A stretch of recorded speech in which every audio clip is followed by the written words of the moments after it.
নমস্কাৰ বন্ধুসকল, মই বিষ্ণু চুটি আপোনালোকক আমাৰ চেনেললৈ পুনৰবাৰ স্বাগতম জনাইছো। বন্ধুসকল, আজি আপোনালোকৰ বাবে লৈ আনিছো অসমীয়া বিষয়ৰ কিছুমান সাম্ভাব্য প্ৰশ্নোত্তৰ। বন্ধুসকল, ভিডিঅ'টো যদি ভাল লাগে আপোনালোকে লাইক কৰিব, শ্বেয়াৰ কৰিব আৰু ভিডিঅ'টো কেনে পালে কমেণ্ট কৰিবলৈ নাপাহৰিব। আহকচোন আজি ভিডিঅ'টো আৰম্ভ কৰোঁ। প্ৰথম প্ৰশ্ন, মাধৱদেৱৰ এখন ভক্তিমূলক গ্ৰন্থৰ নাম লিখা। ক নামঘোষা, খ দশম, গ ৰাজসূয়, ঘ অৰ্জুন ভঞ্জন। ইয়াৰ উত্তৰ হ'ব ক নামঘোষা। নেক্সট 2 নম্বৰ প্ৰশ্ন হ'ব, শংকৰদেৱে প্ৰচাৰ কৰা ধৰ্মটোৰ নাম কি? ইয়াত ক শাক্ত ধৰ্ম, খ এক শৰণ নাম ধৰ্ম, গ শৈৱ ধৰ্ম, ঘ কৃষ্ণগুৰু। ইয়াত শুদ্ধ উত্তৰ হ'ব এক শৰণ নাম ধৰ্ম। প্ৰশ্ন নম্বৰ 3, মাধৱদেৱৰ নাটকবোৰক কি বোলে? ক প্ৰকৰণ, খ ঝুমুৰা, গ শতক, ঘ নাটক। ইয়াত শুদ্ধ উত্তৰ হ'ব খ ঝুমুৰা।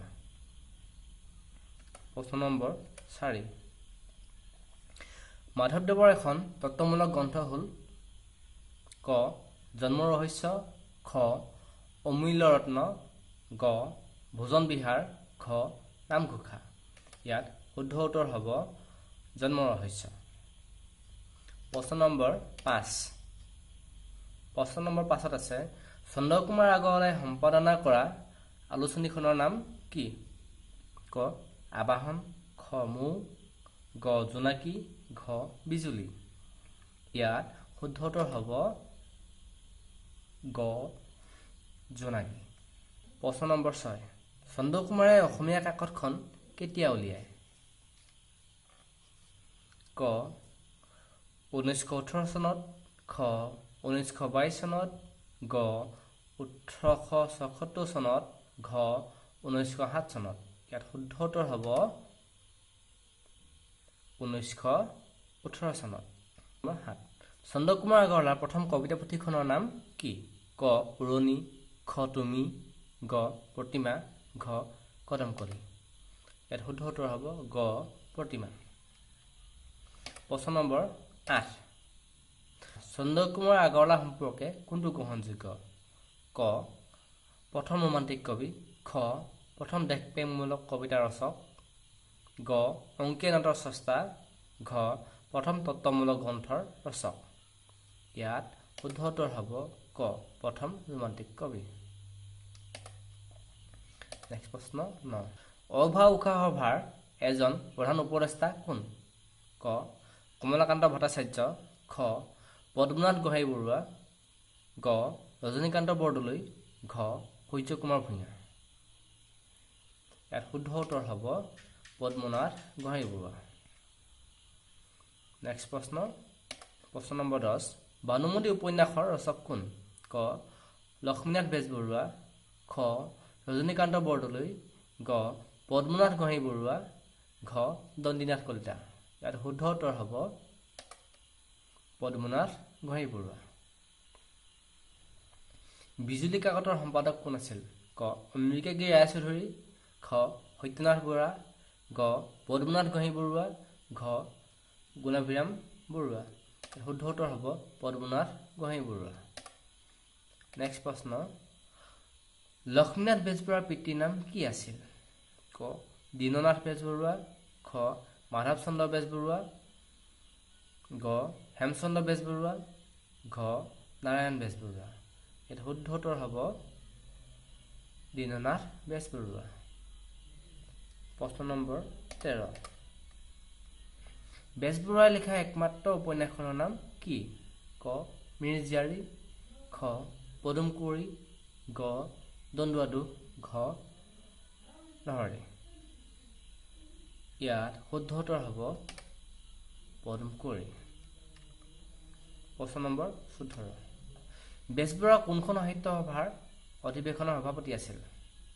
ক ধুবুৰী, খ তেজপুৰ, গ গুৱাহাটী, ঘ দুধনৈ। ইয়াৰ শুদ্ধ উত্তৰ হ'ব গ গুৱাহাটী। প্ৰশ্ন নম্বৰ 15 শংকৰদেৱক শিক্ষা প্ৰদান কৰা গুৰুজনৰ নাম কি? ক মাধৱ কন্দলী, খ মহেন্দ্ৰ কন্দলী, গ অনন্ত কন্দলী, ঘ শ্ৰীধৰ কন্দলী। ইয়াত শুদ্ধ উত্তৰ হ'ব মহেন্দ্ৰ কন্দলী। প্ৰশ্ন নম্বৰ 16 শংকৰদেৱে ৰামায়ণৰ কোনটো কাণ্ড অনুবাদ কৰিছিল? ক আদিকাণ্ড, খ অযোধ্যাকাণ্ড, গ লংকাকাণ্ড, ঘ উত্তৰাকাণ্ড। ইয়াত শুদ্ধ উত্তৰ হ'ব উত্তৰাকাণ্ড। প্ৰশ্ন নম্বৰ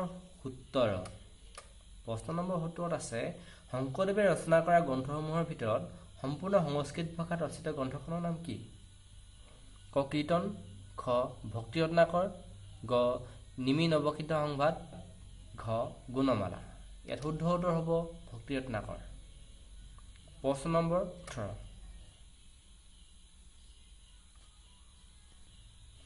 18 শংকৰদেৱৰ অংকীয়া নাটত তলৰ কোনটো থলুৱা অনুষ্ঠানৰ প্ৰভাৱ নাই? ক ওজাপালি, খ মহোহো, গ পুতলা নাচ, ঘ ঢুলীয়া। ইয়াৰ শুদ্ধ উত্তৰটো হ'ব মহোহো। প্ৰশ্ন নম্বৰ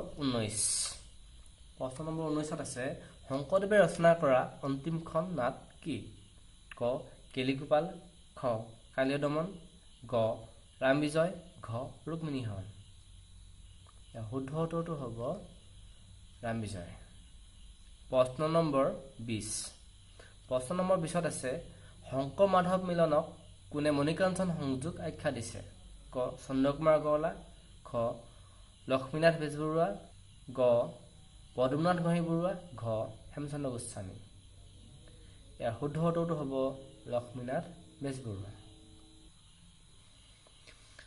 ধন্যবাদ বন্ধুসকল। আজি ভিডিঅ'টি কেনে পালে কমেণ্ট কৰি জনাবলৈ নাপাহৰিব। লগতে যদি ভিডিঅ'টো ভাল লাগিছে লাইক কৰিব আৰু বন্ধুলৈ শ্বেয়াৰ কৰিব। ধন্যবাদ।